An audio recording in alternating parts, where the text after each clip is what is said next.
Salve! Osijek je jučer ostvario još jednu pobjedu, to je treća pobjeda u nizu. Pobijedili smo Varaždin na Opus Areni 2:1 i to je velika pobjeda iz više razloga. Kao prvo, pobijedili smo Varaždin, znači prvi put kod kuće nakon 2020. godine, onda je bilo minimalnih 1:0, eto i sada je to mala razlika od 2:1, ali nema veze, bitna je pobjeda.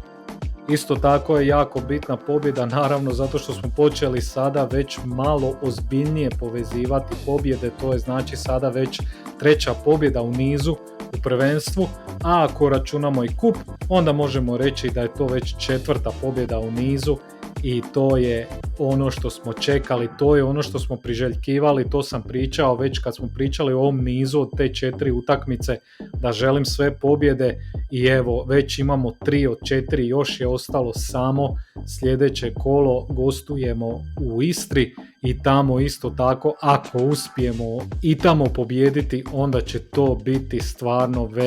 velika stvar za nas. Možemo odmah početi malo pričati o samoj utakmici, naravno ono što je prvo bilo nekako na prvu, mislim da nismo baš najbolje ušli u utakmicu, pogotovo nekakvih prvih 5-10 minuta, tu nije bilo baš to dobro, nekako smo mlako, bojažljivo ušli i to naravno se odmah manifestiralo s velikom prilikom Varaždina kada je jedan njihov igrač izašao sam na Malenicu, to je bilo jako opasno, ali sva sreća Malenica je zatvorio, jako dobro je zatvorio svoj kut, tako da je varaždinski napadač bio primoran pucati u suprotni kut i sva sreća promašio je cijeli gol.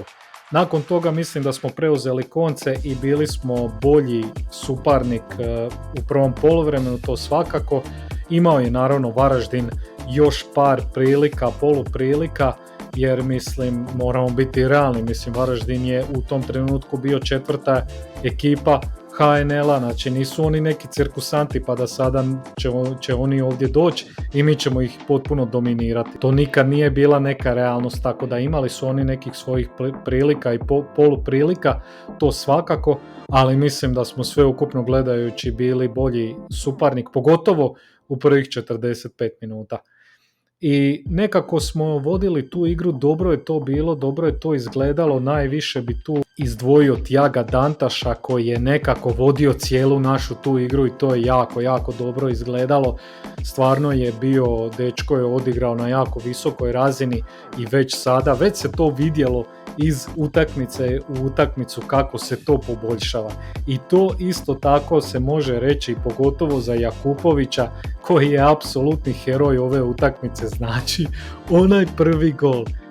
ja mislim, ne znam koliko je to bilo, 30-35 metara, mislim da niko nije ozbiljno to shvatio da će on to pucati, odnosno kako će to izgledati. On kad je to odapeo, mislim da ni Varaždin, ni njihovi braniči, ni ovi u Živom zidu, a pogotovo vratar nisu bili spremni baš na takvu udarčinu, kako bi rekao. I ono je lijepo, čak ni nije išlo u same rašlje, ali je išlo tamo pod gredu i golman njihov je skočio, pokušao je to uhvatiti, mislim da je čak i malo dirao, ali na kraju nije uspio i kakva golčina za prvi gol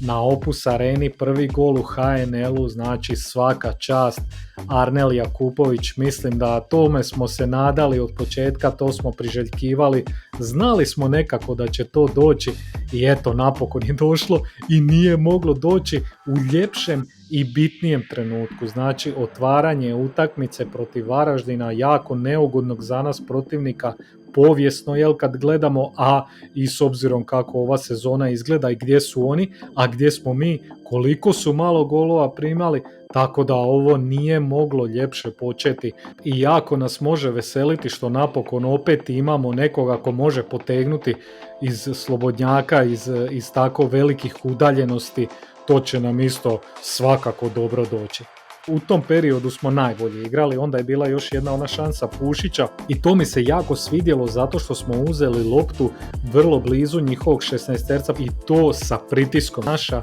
3 igrača su pritiskala njihove i uzeli smo tu loptu. Pušić je došao do nje, odapeo, ali nije bio baš precizan, nije bio toliko ni jak udarac, ni kvalitetan. I onda ubrzo nakon toga ona akcija, znači kombinatorika na malom prostoru, dodavanja brza iz prve, sve Pušić dodaje Jakupoviću koji pokupi lijepo loptu sa lijevom nogom i onda ju samo tik uz vratnicu pospremi. Mislim da tu njihov golman stvarno nije ništa mogao, znači prekrasno i mi već tako dosta relativno rano u utakmici imamo već 2-0, što je nevjerojatno zato što pričali smo u najavi, znači Varaždin je do sada u 7 kola primio 2 gola i to u jednom jedinom poluvremenu protiv Hajduka i sada smo opet to i mi napravili.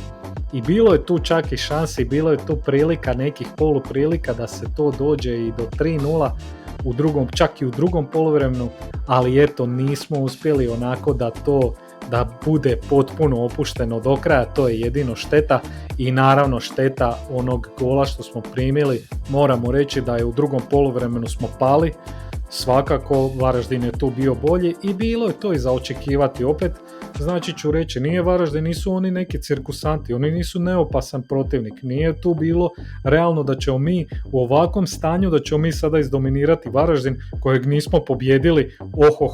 kod kuće. Znači sjećamo se samo prošle sezone 1-1 u onoj odvratnoj utakmici i onda kad smo izgubili 1-0, ne znam, dobili smo gol u prvih 10 minuta i onda se ostatak utakmice mučili i nismo uspjeli ni dati gol. Ali evo sad smo već imali 2-0 i onda je bilo naravno na njima da pokušaju nešto. I oni su onda i pokušavali, ali nije to bilo, nismo im dopustili zapravo da oni sad tu nižu neke velike prilike. Imali su neke možda poluprilike ili tako nešto, ali ništa zapravo konkretno. Obrana je bila zaista dobra i čvrsta. Naravno, ono moramo reći, najveća mana nam je taj Omerović na desnom beku, o tome smo isto pričali. On nije zato i nije baš na toj poziciji najbolja opcija i zato je to tako je kako je. Ali ono što je bilo, znači Jurišić, Jelenić, Tuja, pogotovo Tuja i Jelenić, to je znači jako dobro funkcioniralo i sve do tog trenutka naravno kada se Tuja ozlijedio, koji je zapravo bio već ozlijeđen i nije ni trebao igrati, ne bi igrao da Hasić nije imao 3 žuta kartona i onda je silom prilika morao igrati ovu utakmicu i odigrao je skoro do kraja, ali onda na kraju više nije mogao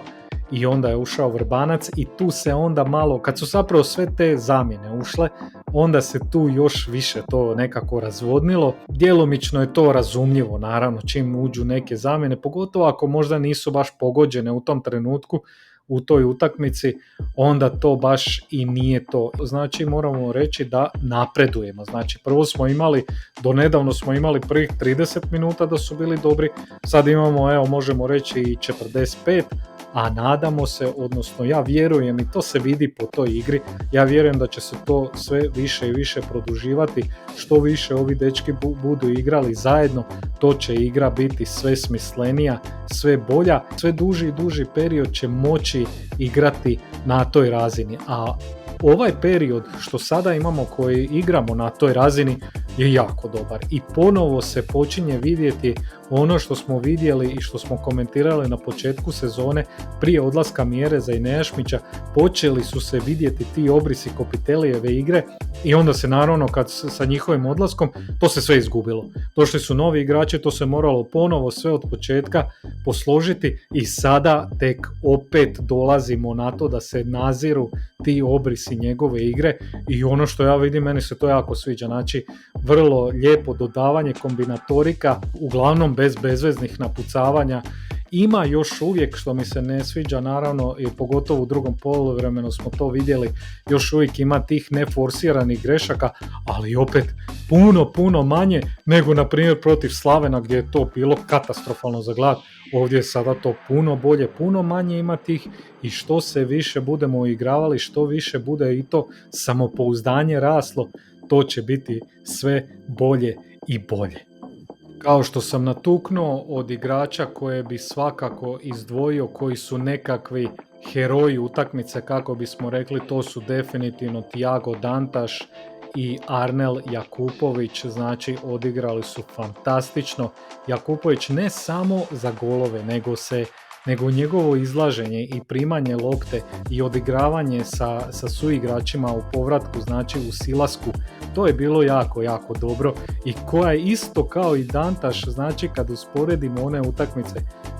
sa Hajdukom pa sa Slavenom i koliko je to sada bolje, koliko je eto u tih par utakmica, koliko to sada već izgleda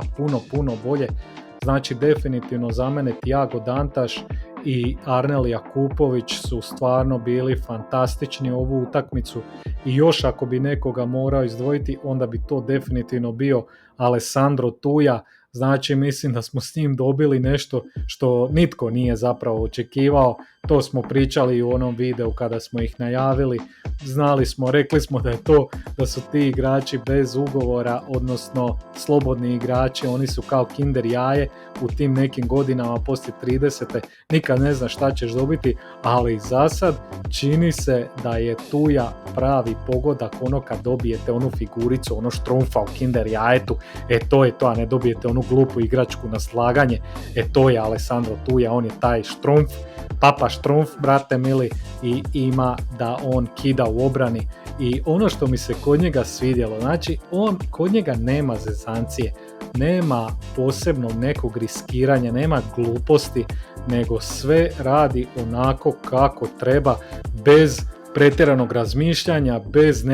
nekih nepotrebnih kombiniranja, ovo ono, i to što je najviše je to pokazao u jednoj situaciji kada je lopta išla u 16 metara je išla i on nije čak bio ni pod nekim pritiskom, ali mu je dolazio jedan protivnički igrač i on je samo bez razmišljanja glavom izbacio loptu u korner. Znači neka ide u korner, ali nema zezancije, neće on sad to primat pa nešto tamo izvodit, nego nek ide van, riješit ćemo. I tako je i bilo,